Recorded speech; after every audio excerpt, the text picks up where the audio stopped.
الرحمن الرحیم نحمده ونصلی علی رسوله الکریم انا انزلناه فی لیلۃ القدر وما ادراک ما لیلۃ القدر۔ اللہ تعالیٰ کی عادت ہے کہ اللہ تعالیٰ اس دنیا کے نظام کو مساوات کی بنیاد پہ اللہ نے اس نظام کو نہیں چلایا۔ سب ایک جیسے نہیں ہیں اس دنیا میں۔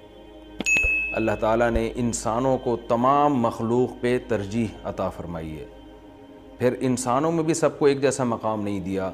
پیغمبروں کو اللہ تعالیٰ نے عام لوگوں پر فضیلت عطا فرمائی۔ پھر پیغمبروں کو بھی ایک جیسا مقام نہیں دیا۔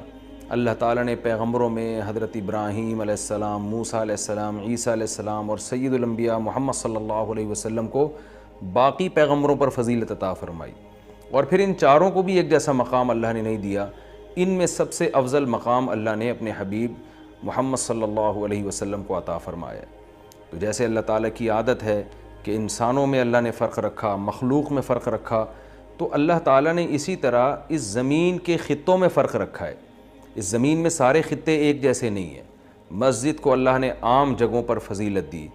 پھر مسجدوں میں مسجد اقصیٰ، مسجد نبوی اور مسجد حرام کو اللہ نے باقی مسجدوں پر فضیلت دی۔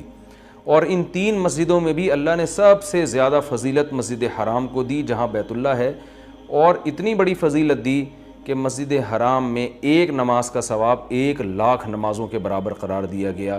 اور علماء کہتے ہیں صرف نماز ہی نہیں ہے بلکہ ایک نیکی کا ثواب اللہ نے مسجد حرام میں 1,00,000 نیکیوں کے برابر رکھا ہے۔ تو اسی طرح اللہ تعالیٰ نے جو اوقات ہیں، وقت ہیں، ان کو بھی ایک جیسا نہیں رکھا۔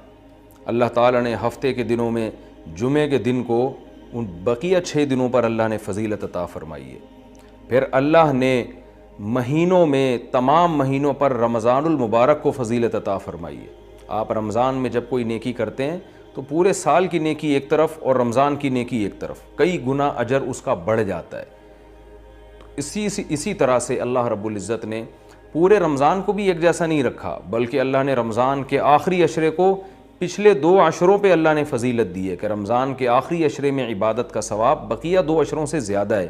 یہی وجہ ہے کہ آپ صلی اللہ علیہ وسلم رمضان کے آخری عشرے میں شد میزرہ، امی عائشہ رضی اللہ تعالیٰ عنہ فرماتی ہیں تہبند کس لیا کرتے تھے۔ یہ کنایہ ہے عبادت سے کہ بالکل پوری رات آپ صلی اللہ علیہ وسلم عبادت کیا کرتے تھے۔ اور کمال کی بات یہ ہے کہ رمضان کے آخری عشرے کی جو 10 راتیں ہیں یا 9 راتیں ہیں، ان میں بھی پھر اللہ نے 9 کو برابر نہیں قرار دیا، بلکہ ان میں ایک رات ایسی اللہ نے بنائی جو پورے رمضان کی تمام راتوں سے افضل اور پورے سال کی تمام راتوں سے افضل، اور اس کا نام بھی اللہ نے خود متعین کیا کہ اس کا نام ہے لیلۃ القدر۔ قدر کا مطلب مرتبے والی، قدر و منزلت والی، اونچے مقام والی رات۔ تو یہ اللہ کی عادت ہے کہ جیسے آپ دیکھتے ہیں کہ مختلف قسم کی کمپنیاں مختلف پیکیجز نکالتی ہیں اپنی پروڈکٹ کو سیل کرنے کے لیے، لوگوں کو فائدہ پہنچانے کے لیے، خود پیسے کمانے کے لیے۔ اللہ کو ہماری ضرورت نہیں ہے ہماری عبادت کی۔ اللہ کو اس بات کی ضرورت نہیں ہے کہ ہم اس کی عبادت کریں تو اس کو کوئی فائدہ ہوگا، لیکن اللہ ہمیں فائدہ پہنچانے کے لیے، ہمیں عبادت کی طرف لانے کے لیے، ہماری تربیت کے لیے کہ یہ کسی طرح کسی بہانے آ جائیں۔ جیسے دیکھیں مارکیٹوں میں سیل لگتی ہے نا، چیزیں سستی ہو جاتی ہیں، کمپنی کا تو اس میں اپنا مفاد ہوتا ہے، تو غریب سے غریب آدمی بھی اس سیل کی وجہ سے سستے میں وہ چیزیں خریدنا شروع کر دیتے ہیں۔ تو اللہ تعالیٰ کا تو کوئی مفاد نہیں ہے ہم سے، لیکن اللہ ہمیں فائدہ پہنچانے کے لیے مختلف قسم کے پیکیج دیتے ہیں کہ آؤ رمضان کا ایک پیکیج ہے جس میں گناہ گاروں کو توبہ کی توفیق ملتی ہے۔ پورے سال کچھ نہیں کیا تو کچھ رمضان میں کر لو، پورے سال مسجد میں عبادت کی توفیق نہیں ملی تو چلو عمرہ کی آج تمہیں توفیق ملی، مسجد حرام میں عبادت کر لو، یہاں تو میں 1 پر 1,00,000 تمہیں دوں گا۔ تو یہ جو اللہ کی طرف سے پیکیج ہمیں ملتے ہیں، یہ اللہ کے فائدے کے لیے نہیں، ہمارے فائدے کے لیے، کہ ہم جیسے نالائق شاید ثواب کا سن کے کہ بھئی ایک نیکی کا ثواب بہت زیادہ بڑھا چڑھا کر دیا جا رہا ہے، تو جیسے مارکیٹوں میں غریب آدمی بھی وہ اس جو ہے پیکیج کی وجہ سے خریداری کے لیے پہنچ جاتا ہے، تو اسی طرح جو بھی آخرت کی لالچ رکھنے والے لوگ ہیں، اگرچہ وہ گنہگار ہیں لیکن اس پیکیج سے فائدہ اٹھانے کا اللہ ان کو موقع دیتا ہے۔ پورے سال کچھ نہیں کیا تو اب آؤ، میری طرف سے سیل لگی ہوئی ہے، میری طرف سے ایک نیکی پہ لاکھوں نیکیاں دی جا رہی ہیں، آؤ میری طرف اور اس بہانے کچھ عبادت کر لو۔ تو عقل مند لوگ اللہ کی اس آفر سے فائدہ اٹھاتے ہیں، اللہ کی طرف سے پیش کردہ اس آفر سے، اور اللہ کی اس رحمت سے فائدہ اٹھاتے ہیں۔ تو وہ رحمت کیا ہے؟ قرآن نے اس رحمت کو بیان کیا کہ یہ جو لیلۃ القدر کی رات ہے، یہ اللہ کی طرف سے اتنا بہترین پیکیج ہے کہ قرآن خود اس کا تذکرہ کرتا ہے، لیلۃ القدر خیر من الف شہر۔ فرمایا کہ اللہ کہہ رہا ہے کہ کسی نے 1000 مہینے عبادت کی، جو تقریباً 83 سال بنتے ہیں، تو 83 سال کی عبادت کا اجر ایک طرف اور اس ایک رات کی عبادت کا اجر ایک طرف۔ آپ بتائیے کتنا بہترین اللہ کی طرف سے یہ اللہ کی رحمت کا معاملہ ہے، اور اللہ کی طرف سے یہ کتنا بہترین پیکیج ہے۔ تو اتنا زیادہ اس میں ثواب، اور اللہ نے بتایا کہ یہ ایسی برکت والی رات ہے، 2 جگہ قرآن نے اس کا تذکرہ کیا، انا انزلناہ فی لیلۃ مبارکہ، کہ ہم نے اس رات میں قرآن کو نازل کیا اور یہ برکت والی رات ہے۔ ایک جگہ قرآن کہہ رہا ہے برکت والی رات، ایک جگہ قرآن کہہ رہا ہے قدر و منزلت والی رات، اور دونوں جگہ قرآن کہہ رہا ہے کہ ہم نے اس رات کی سلیکشن کی ہے قرآن کو نازل کرنے کے لیے۔ تو ایک فضیلت تو اس رات کی یہ ہے کہ اس میں عبادت کا اجر ہزاروں گنا بڑھ جاتا ہے۔ آپ 83 سال مسلسل عبادت کرتے رہیں اور اس ایک رات میں آپ عبادت کریں تو اللہ کی رحمت ہے کہ اس ایک رات کی عبادت کا ثواب 83 سال کی عبادت کے برابر ہو جائے گا۔ تو بہت ہی محرومی کی بات ہے کہ کوئی شخص اس رات کو سوتے میں گزار دے۔ اور علماء نے یہ بیان کیا ہے کہ جو بھی فضیلت والے دن یا فضیلت والی راتیں ہوتی ہیں، ان میں جیسے عبادت کا ثواب بڑھ جاتا ہے، گناہ کا عذاب بھی اسی حساب سے کئی گنا بڑھ جاتا ہے۔ جیسے مسجد حرام کے بارے میں حدیث میں آتا ہے کہ ایک نماز 1,00,000 کے برابر، لیکن قرآن کیا کہتا ہے؟ وَمَن يُرِدْ فِيهِ بِإِلْحَادٍ بِظُلْمٍ نُذِقْهُ مِنْ عَذَابِ السَّعِيرِ۔ مسجد حرام میں ظلم اور گناہ کا کوئی بھی معصیت جو ہے، گناہ ہے، اس کا عذاب بھی کئی گنا بڑھ جاتا ہے۔ اس لیے علماء کہتے ہیں کہ مسجد حرام میں ایک جرم وہ 1,00,000 جرموں کے برابر ہے، مسجد حرام میں ایک چوری 1,00,000 چوریوں کے برابر ہے، مسجد حرام میں ایک جھوٹ 1,00,000 دفعہ جھوٹ بولنے کے برابر ہے۔ تو صرف نیکی کا ثواب نہیں بڑھتا، گناہ کا عذاب بھی بڑھ جاتا ہے۔ اسی طرح علماء کہتے ہیں کہ رمضان میں جیسے نیکی کا ثواب کئی گنا بڑھتا ہے، گناہ کا عذاب بھی کئی گنا بڑھتا ہے۔ جیسے مسجد میں نیکی کا ثواب بڑھ گیا، مسجد میں اگر آپ جرم کرتے ہیں، گناہ کرتے ہیں، تو عذاب بھی بڑھے گا کہ اللہ کے گھر میں تم غلط کیسے کر رہے ہو۔ تو اسی طرح یاد رکھیے کہ لیلۃ القدر میں 3 قسم کے لوگ ہیں۔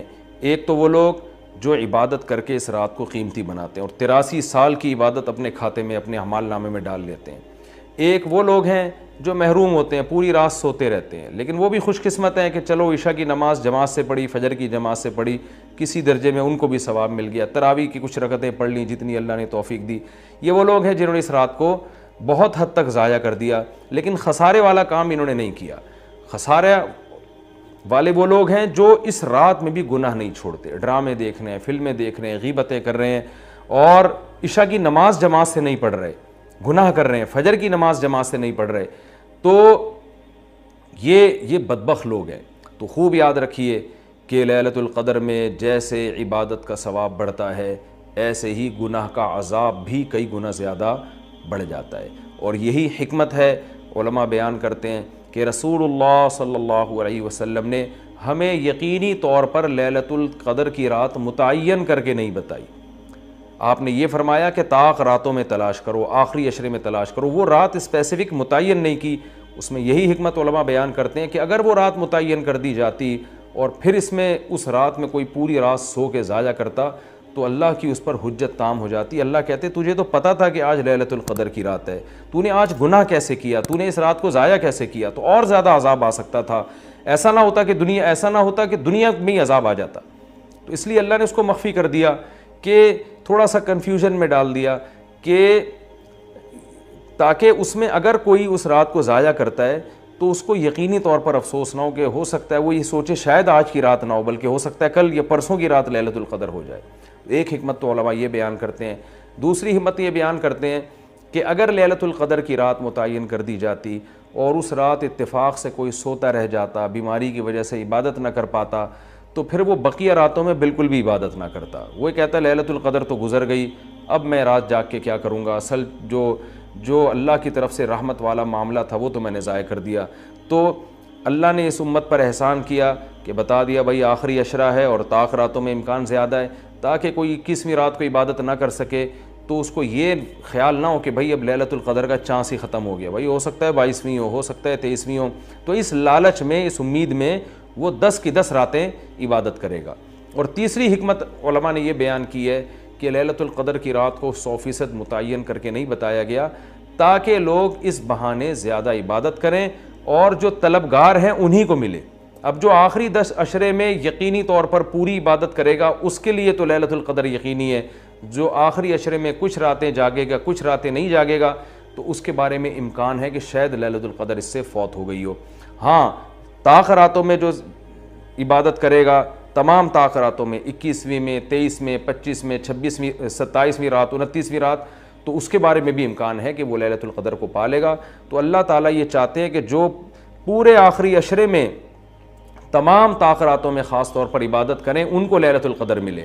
تو اگر اللہ رات متعین کر دیتے تو پھر تو ہر آدمی اس لیلۃ القدر میں جاگ لیتا، لیکن اللہ نے نظام ایسا بنایا کہ بھئی جو طلب کرے گا اور تمام راتیں جاگے گا اس کو تو یقینی طور پر لیلۃ القدر ملے گی، اور جو تمام راتوں میں عبادت کا اہتمام نہیں کرے گا تو اس کے لیے معاملہ مشکوک ہے، امکان ہے کہ مل جائے، امکان یہ بھی ہے کہ نہ ملے۔ تو اس لیے بھی علماء کہتے ہیں کہ لیلۃ القدر کی یقینی طور پر تعیین نہیں کی گئی۔ بہرحال بہت کثرت سے اس بارے میں روایات ہیں جن میں آتا ہے کہ رمضان کے آخری عشرے میں اور رمضان کی طاق راتوں میں خاص طور پر آپ صلی اللہ علیہ وسلم نے فرمایا کہ لیلۃ القدر کو تلاش کرو۔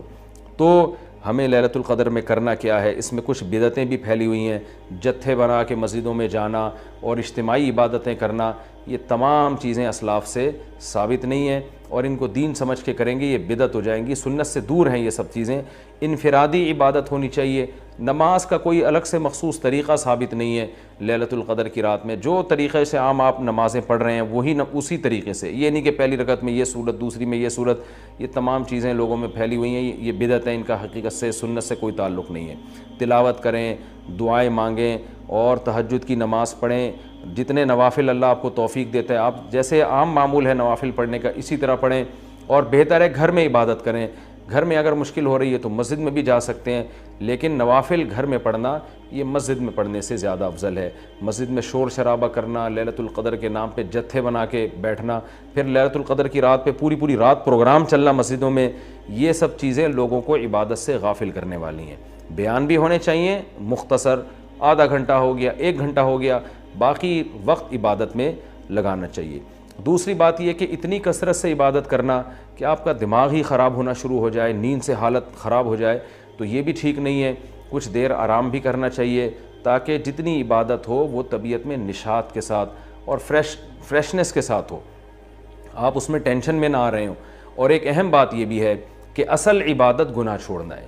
آپ صلی اللہ علیہ وسلم نے لیلۃ القدر میں ہمیں جو دعا سکھائی ہے اس دعا کا مفہوم بھی یہی ہے۔ صحیح حدیث میں دعا آتی ہے کہ لیلۃ القدر میں یہ دعا مانگو، اللہم انک عفو تحب العفو فاعف عنا، اے اللہ تو سراپا معافی ہے، معافی کو پسند کرتا ہے، ہمارے گناہوں کو معاف کر دے۔ تو اس سے پتہ چلتا ہے کہ لیلۃ القدر میں نبی ہمیں یہ سکھا رہے ہیں، یہ سمجھا رہے ہیں کہ گناہوں سے توبہ کرنی ہے، معافی مانگنی ہے۔ ظاہر ہے جس جرم سے معافی مانگی جاتی ہے تو اسی بیس پہ مانگی جاتی ہے نا کہ آئندہ آپ چھوڑنے کا عہد کر رہے ہو۔ آپ نے کسی کا دل دکھایا، کسی کو ٹینشن دی، اب آپ اس سے سوری کر رہے ہیں، وہ کہتا ہے ٹھیک ہے آئندہ ٹینشن نہیں دینا، آپ کہتے ہیں دوں گا تو میں آئندہ بھی تمہیں ٹینشن، تو وہ کہے گا پھر یہ تو معافی نہیں، یہ تو معافی کے نام پہ مذاق ہو گیا بھائی۔ تو نبی جو ہمیں دعا سکھا رہے ہیں اس میں اصل بتا رہے ہیں کہ لیلۃ القدر کی رات میں اللہ سے دعائیں مانگ کر توبہ کرنی ہے۔ تو اس رات میں آپ عبادت کریں، اللہ سے دعا مانگیں، اور دعا کیا مانگیں کہ اللہ جو گناہ ہماری زندگی میں ہیں ان سے ہم توبہ کرتے ہیں اور آئندہ ہمیں ان سے بچنے کی توفیق عطا فرما۔ گناہ کیا ہے؟ نمازوں کا قضا کرنا، داڑھی کاٹنا، خواتین کا بے پردگی کرنا، اور سود لینا، بہنوں کی وراثت نہ دینا، اور جاندار کی جو تصویریں آج کل لوگوں نے گھروں میں ڈیکوریشن کے طور پر تصویریں لگائی ہوئی ہوتی ہیں، یہ سب ناجائز ہیں۔ آپ صلی اللہ علیہ وسلم نے فرمایا ان من اشد الناس عذابا یوم القیامۃ المصورون، کہ سب سے سخت ترین عذاب قیامت کے دن تصویر بنانے والے کو ہوگا۔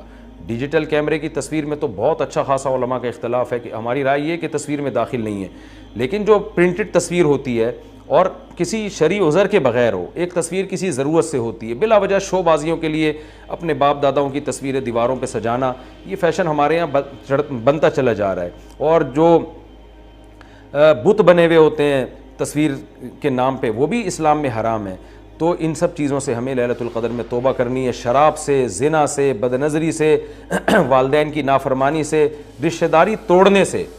آپ صلی اللہ علیہ وسلم نے فرمایا جو خونی رشتوں کو توڑتا ہے وہ جنت میں داخل نہیں ہوگا۔ لیلۃ القدر کی رات میں آپ اپنے خونی رشتوں کو منا لیں۔ اس رات میں آپ اگر رشتے کو جوڑیں گے اس کا ثواب کئی گنا زیادہ ملے گا، اس کی برکتیں بہت زیادہ ہوں گی۔ تو اس رات میں صدقہ خیرات بھی کرنا چاہیے، اور ان تمام جرائم سے، نماز چھوڑنے کا گناہ، سود کا گناہ، وراثت کھانے کا گناہ، جو بھی ناپ تول میں کمی کا گناہ، آپ اگر کسی ادارے میں جاب کرتے ہیں، آپ تنخواہ پوری لے رہے ہیں مگر آپ کام میں ڈنڈی مار رہے ہیں، یہ خیانت ہے جس سے قرآن نے روکا ہے۔ یہ بھی ایک جرم ہے، اس جرم سے بھی ہم نے اس رات میں توبہ کرنی ہے۔ اگر کوئی کرایہ دار مالک مکان کے گھر کو امانت کے طور پہ استعمال نہیں کرتا، یہ بھی امانت میں خیانت ہے۔ اور اگر مالک مکان کرایہ دار کو تنگ کرتا ہے یا کرایہ دار مالک مکان کو ٹائم پہ کرایہ نہیں دیتا، یہ بھی جرم ہے جس کو قرآن بیان کرتا ہے امانت میں خیانت۔ تو جہاں بھی دو آدمیوں کا معاملہ ہو رہا ہے اور اس میں آپ ڈنڈی مار رہے ہیں، یہ بہت بڑا جرم ہے۔ قرآن میں اہل جنت کی یہ صفات بیان نہیں کی گئی ہیں۔ تو اخلاق کو اپنے درست کرنا، آپ صلی اللہ علیہ وسلم نے فرمایا منافق کی 3 نشانیاں ہیں، بات کرتا ہے جھوٹ بولتا ہے، امانت دی جائے تو خیانت کرتا ہے، اور جب کسی سے بحث مباحثہ کرتا ہے تو گالم گلوچ پہ آ جاتا ہے۔ آج دیکھیں دفتروں میں کیا حال ہے، بات بات پہ گالیاں، ذرا سا کوئی مسئلہ ہوتا ہے فوش فوش گالیاں نکالنا شروع کر دیتے ہیں۔ تو یہ تمام چیزیں ایسی ہیں جن سے ہمیں اس رات میں توبہ کرنی ہے۔ اللہ تعالیٰ سے دعا ہے کہ لیلۃ القدر کی رات اللہ ہم سب کے لیے خیر اور برکت والی بنائے، اور اس رات میں ہمیں عبادت کی توفیق عطا فرمائے، اور اس رات میں ہمیں گناہوں سے سچی توبہ کی توفیق عطا فرمائے۔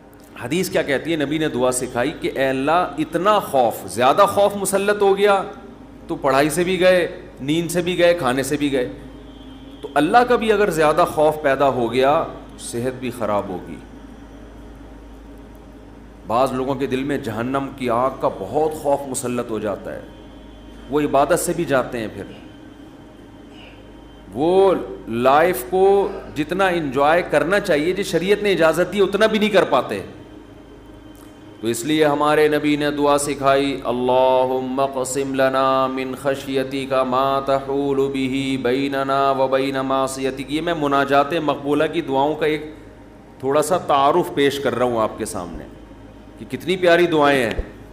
اے اللہ ہمیں اتنا خوف اپنا دے دے جو ہمارے اور تیری نافرمانی کے درمیان آڑ، کیونکہ خوف کا مقصد ڈرنا برائے ڈرنا نہیں ہے، خوف کا مقصد ہے جہنم سے بچنا، اور وہ جب بچیں گے جب گناہ سے بچیں گے۔ تو کم سے کم اتنا خوف تو ہو کہ جب گناہ کی طرف دل مائل ہو تو تیرا خوف رکاوٹ بن جائے، گناہ سے روک لے ہم کو۔ وَمِن طَاعَتِكَ مَا تُبَلِّغُنَا بِهِ جَنَّتَكَ، اپنی اطاعت کا اتنا جذبہ دے دے جو ہمیں جنت تک پہنچا دے۔ کیا ہو گیا بھائی؟ کیا ہوا؟ اچھا، وَمِن طَاعَتِكَ مَا تُبَلِّغُنَا بِهِ جَنَّتَكَ، یہ اسی کی تکمیل ہے۔ وَمِنَ الْيَقِينِ، یہ بڑا پیارا جملہ ہے، وَمِنَ الْيَقِينِ مَا تُهَوِّنُ بِهِ عَلَيْنَا مَصَائِبَ الدُّنْيَا۔ اے اللہ اپنا اتنا یقین دے دے، اتنا یقین، تیری ذات پہ اتنا یقین آ جائے کہ تو سب کچھ کرنے والا تو ہی ہے، اتنا یقین آ جائے کہ دنیا کی مصیبتیں ہلکی لگنے لگیں، ڈپریشن میں نہ جائیں ہم مصیبتوں کی وجہ سے۔ جو اللہ کو نہیں مانتے نا، جب وہ دیکھتے ہیں کوئی ٹینشن آ رہی ہے تو وہ کہتے ہیں یار اس ٹینشن کی یہ وجہ ہے اور یہ وجہ تو ختم نہیں ہوگی، تو میں تو ٹینشن میں زندگی گزاروں گا، وہ خودکشی کی طرف جائیں گے۔ اور جس کو پتہ ہے کہ یہ دینے والا کون ہے؟ اللہ، وہ میرا خیر خواہ ہے، وہ مجھے سنورنے اور بنانے کے لیے دے رہا ہے، وہ یہ ٹینشن دور بھی کر سکتا ہے، وہ کسی سبب کا محتاج نہیں ہے، اس میں میرا فائدہ ہے، تو اس سے وہ ٹینشن کیا ہو جائے گی؟ ہلکی۔ تو اے اللہ اتنا یقین اپنا دے دے جس یقین کی وجہ سے دنیا کی مصیبتیں ہمیں ہلکی لگنے لگیں۔ اگر اتنا بھی یقین نہیں ہے تو یہ یقین نہیں ہے۔ وَمِنَ الْيَقِينِ مَا تُهَوِّنُ بِهِ عَلَيْنَا مَصَائِبَ الدُّنْيَا وَمَتِّعْنَا بِأَسْمَاعِنَا وَأَبْصَارِنَا وَقُوَّاتِنَا أَبَدًا مَا أَبْقَيْتَنَا۔ اے اللہ تو نے ہمیں آنکھ کی نعمت دی، سننے کی نعمت دی، بولنے کی نعمت دی، چلنے کی اور بات کرنے کی، یہ تمام نعمتیں جب تک ہماری زندگی ہے یہ نعمتیں ہم باقی رکھنا، معذوری سے ہمیں بچانا. سمجھ رہے ہو کہ نہیں سمجھ رہے؟ آج لوگ دولت مانگ رہے ہوتے ہیں، صحت کو فوکس نہیں کر رہے. آنکھ کی بینائی چلی جائے خدا نخواستہ، کیسی اندھیر زندگی ہے. سننے کی طاقت چلی جائے. وَمَتِّعْنَا بِأَسْمَاعِنَا وَأَبْصَارِنَا وَجَمِيعَ قُوَّاتِنَا أَبَدًا مَا أَبْقَيْتَنَا وَاجْعَلْهُ الْوَارِثَ مِنَّا. یہ اس سے بھی زیادہ خاندانی جملہ. کافر بھی چاہتا ہے کہ میری آنکھوں میں دیکھنے کی طاقت، کانوں میں سننے کی طاقت، زبان میں بولنے کی طاقت، میری تمام جو جسم کے پارٹس ہیں وہ صحیح رہیں تاکہ میں دنیا کی نعمتوں سے مزے اڑاؤں.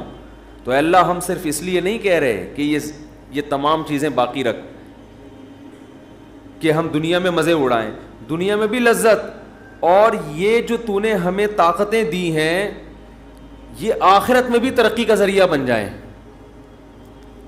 تو ڈبل مزے ہو گئے کہ نہیں ہو گئے ہیں بھائی؟ کیونکہ جس آدمی میں قوت اور طاقت نہیں ہوتی مختلف چیزوں کی، وہ آخرت کے کام بھی زیادہ نہیں کر سکتا. تو وَاجْعَلْهُ الْوَارِثَ مِنَّا، ان کے اثرات باقی رہے، قیامت کے دن فائدہ ہو. ان آنکھوں سے ہمیں، ان کان سے اچھی بات سنی تھی اور ہدایت مل گئی، تو یہ فائدہ ہو گیا نا اس کان کا آخرت میں. آنکھوں سے اچھی چیز دیکھی اور ہدایت مل گئی، اللہ کی نشانیاں دیکھیں اور عبرت حاصل ہوئی ان آنکھوں سے. ماں باپ کی زیارت کی، بیت اللہ حج کی، اللہ کے گھر کی زیارت کی. تو یہ آنکھوں کی لذت بھی ہے، اور اس لذت سے دنیا کا فائدہ بھی اور آخرت کا فائدہ بھی. وَاجْعَلْهُ الْوَارِثَ مِنَّا وَاجْعَلْ ثَأْرَنَا عَلَى مَنْ ظَلَمَنَا وَانْصُرْنَا عَلَى مَنْ وَاجْعَلْ ثَأْرَنَا عَلَى مَنْ ظَلَمَنَا وَانْصُرْنَا عَلَى مَنْ عَادَانَا. جو ہم سے دشمنی کرے اے اللہ تو اس کے خلاف ہماری مدد کر. دنیا میں بہت سارے دشمن ہیں، کچھ کو آپ جانتے ہیں، بہت سو کو نہیں جانتے. وَلَا تَجْعَلْ مُصِيبَتَنَا فِي دِينِنَا. اے اللہ اگر کوئی مصیبت مقدر میں ہے ہی تو وہ دنیا کی طرف پھیر دینا، دین ہمارا اس سے محفوظ رکھنا. دنیا کی مصیبت ختم ہو جاتی ہے، دین پہ کو نقصان اگر ہو گیا اس کے اثرات ہمیشہ ہمیشہ رہیں گے. وَلَا تَجْعَلْ مُصِيبَتَنَا فِي دِينِنَا وَلَا تَجْعَلِ الدُّنْيَا أَكْبَرَ هَمِّنَا. یہ جب مانگا کرے نا خوب شوق سے، اس کا مفہوم سوچ کے، اے اللہ دنیا ہمارا بڑا غم نہ بنا دینا کہ ہماری بڑی چاہت ہی کیا ہو. آج آپ دیکھیں، آپ کسی سے پوچھیں تجھے دنیا میں سب سے بڑی ٹینشن کیا ہے، وہ کیا بزنس. تیرا سب سے بڑا مسئلہ کیا ہے؟ صحت. تیرا سب سے بڑا مسئلہ کیا ہے؟ بیوی ٹھیک ہو جائے. تیرا سب سے بڑا مسئلہ کیا ہے جو تو چاہتا ہے؟ یار میرا سب سے بڑا مسئلہ ہے میری شادی ہو جائے. تیرا سب سے بڑا مسئلہ کیا ہے؟ یار ابا ٹھیک ہو جائیں. تیرا سب سے بڑا مسئلہ کیا ہے؟ یار میرے بال نہیں ہے سر پہ، میں سارا دن اسی کوشش میں لگا رہتا ہوں سر پہ بال نکل آئیں. بھائی تیرا سب سے بڑا مسئلہ کیا ہے؟ بھائی مجھے اللہ نہ کرے کینسر ہے، میرا سب سے بڑا مسئلہ اس وقت یہ بن چکا ہے میرا کینسر کسی طرح سے ٹھیک ہو جائے. بھائی تیرا سب سے بڑا مسئلہ کیا ہے؟ یہ لوگوں کی آپ سروے کریں تو یہی ہوگا نا.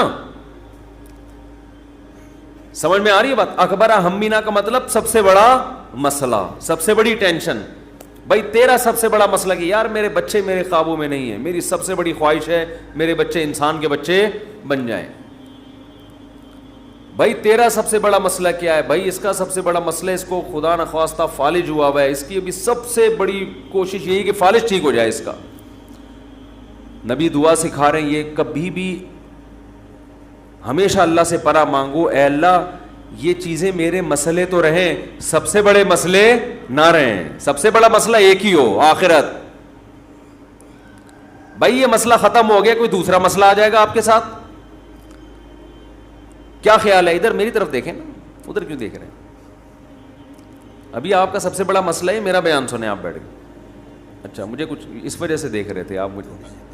اچھا ٹھیک ہے ٹھیک ہے میں دیتا ہوں، اس میں دیتا ہوں دعا میں. 4 لاکھ روپے میں جمع کرنا ہے 25-30 لاکھ. اچھا میں جمعے کی نماز کے بعد دیتا ہوں.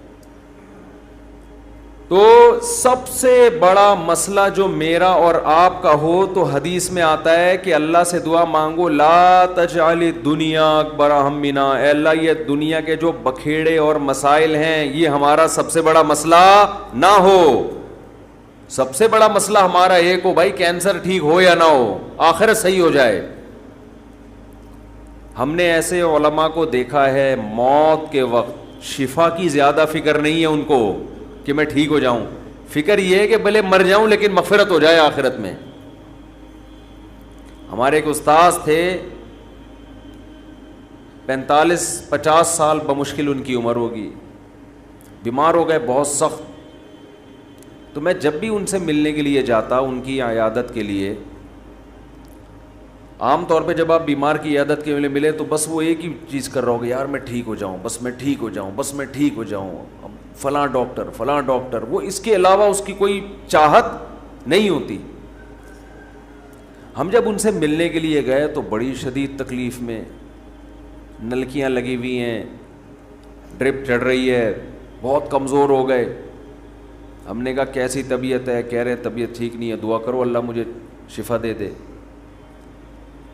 پھر تھوڑی دیر میں کہنے لگے بس دعا کرو اللہ مجھ سے آخرت میں حساب نہ لے. ہر تھوڑی دیر کے بعد بھائی اگر میری زندگی ختم ہو رہی ہے تو بس دعا کرو اللہ مجھ سے آخرت میں حساب نہ لے. دنیا دار آدمی کہتا ہے بس ختم ہو رہی ہے تو نہیں، ختم نہیں ہو، بس یہ دعا کرو، یہ میں مرنا نہیں چاہتا بھائی میں کسی بھی قیمت پہ. وہ اللہ سے مانگ بھی رہے ہیں کہ شفا، ہم اللہ کے بندے ہیں، ہم نے اللہ کے سامنے یہ تھوڑی کہنا ہے کہ اللہ تیری مرضی ٹھیک کرتا ہے تو کر دے، نہیں تو نہیں، یہ نہیں. ہم نے تو دعا تو یہی مانگنی ہے اللہ ہم کمزور ہیں ٹھیک کر دے. بڑا مسئلہ اس سے بھی بڑا ہے، وہ کیا ہے؟ آخرت. کمپیئر ہے، کمپیریٹیو ڈگری ہے. اگر کوئی مسئلہ آپ کا سب سے بڑا ہے تو آخرت اس سے بھی بڑا مسئلہ ہونا چاہیے. اگر آپ کا مسئلہ آپ کی بیگم ہے تو آخرت اس سے بھی بڑا مسئلہ ہونا چاہیے. اکبر ہمنا، سب سے بڑا مسئلہ میرا اور آپ کا کیا ہونا چاہیے؟ اللہ. اب یہ ہم کبھی بیان میں سن لیتے ہیں لیکن جب آپ پراپر یہ دعائیں مانگتے رہیں گے اے اللہ میرا سب سے بڑا مسئلہ دنیا نہ ہو، تو دل پہ اثر ہوگا کہ نہیں ہوگا؟ اس کا استحضار ہوگا کہ نہیں ہوگا کہ میں تو اللہ سے بار بار یہی مانگتا ہوں کہ میرا سب سے بڑا مسئلہ دنیا نہ ہو، اور آج میں نے سب سے بڑا مسئلہ اس کو بنایا ہوا ہے. وَلَا تَجْعَلِ الدُّنْيَا أَكْبَرَ هَمِّنَا وَلَا مَبْلَغَ عِلْمِنَا، میری نالج کی انتہا بھی دنیا نہ ہو. آپ کی نالج گھوم پھر کے کس کی طرف آتی ہے؟ دنیا کی طرف. تو اس کا بھی وہی مفہوم ہے جو پہلے والے جملے کا مفہوم ہے. وَلَا مَبْلَغَ عِلْمِنَا وَلَا غَایَةَ رَغْبَتِنَا وَلَا تُسَلِّطْ عَلَيْنَا مَن لَّا يَرْحَمُنَا، اے اللہ کوئی ایسا شخص ہم پہ مسلط نہ کر جو ہم پہ رحم نہ کرے. ہر آدمی کے اوپر کوئی نہ کوئی ہوتا ہے. آپ گھر کے سربراہ ہیں تو عورت کے اوپر آپ مسلط ہیں، وہ یہ دعا مانگ سکتی ہے. آپ دفتر میں جاتے ہیں تو آپ کا باس آپ پہ مسلط، علاقے کا ناظم آپ پہ مسلط، صدر وزیر اعظم آپ پہ مسلط. تو اللہ جو بھی ہمارے بڑے ہیں ان کی طبیعت میں رحم کا جذبہ رکھ.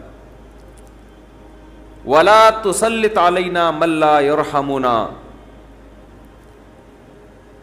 وَلَا لا تجعل الدنیا اکبر ہمنا ولا مبلغ علمنا ولا غایت رغبتنا ولا تسلط علینا من لا یرحمنا. یہاں تک دعا ہے یہ، اور بہت ساری دعائیں. اللہم اجعل حبک احب الاشیاء الی، اے اللہ میں دنیا میں جتنی چیزوں سے محبت کرتا ہوں، میں نہیں کہہ رہا کہ وہ محبت ختم کر دے، اپنی محبت ان تمام چیزوں پہ غالب کر دے. سب سے محبت ہو، لیکن جہاں تیری محبت اور مخلوق کی محبت میں ٹکراؤ ہو وہاں غالب کون ہو؟ تیری محبت. کیا مطلب؟ کبھی کسی کو خوش کرنے کے لیے تجھے ناراض کرنا پڑے تو اس کو ناراض کر دوں، تجھے ناراض نہ کروں. جس سے زیادہ محبت ہوتی ہے اس کے لیے چھوٹے محبوب کو انسان ناراض کر دیتا ہے، چھوٹے کے لیے بڑے محبوب کو انسان ناراض نہیں کرتا. یہ نہیں ہوتا. وَاجْعَلْ خَوْفَكَ أَخْوَفَ الْأَشْيَاءِ إِلَيَّ، اے اللہ دنیا میں بہت ساری چیزیں ایسی ہیں جن سے انسان خوف زدہ ہوتا ہے اور ہونا چاہیے. تو میں یہ نہیں کہتا چیزوں کا خوف ہی ختم کر دے, لیکن اپنے خوف کو ان تمام خوفوں پہ غالب کر دے. اپنے خوف کو ان تمام خوفوں پہ, جہاں تیری نافرمانی ہو وہاں کسی سے نہ ڈروں میں, جو اکھاڑنا ہے اکھاڑ لو بھائی, نماز نہیں چھوڑ سکتا میں. ہوتا ہے نا, باس کہہ رہا ہوتا ہے آپ کو اجازت نہیں ہے نماز پڑھنے کی, بھائی آپ نے جو اکھاڑنا ہے اکھاڑ لو. ہمارے ایک رشتہ دار تھے کیا ہیں, اللہ ان کی عمر میں برکت دے, شپ پہ تھے, کیپٹن. تو ان کے والد صاحب اتنا بیمار ہوئے کہ ہمارے نانا ہی, بتانے میں کوئی حرج نہیں ہے, بیمار ہوئے نانا ہمارے, یعنی اب ظاہر ہے میں ماموں کی بات کر رہا ہوں نا پھر, یہ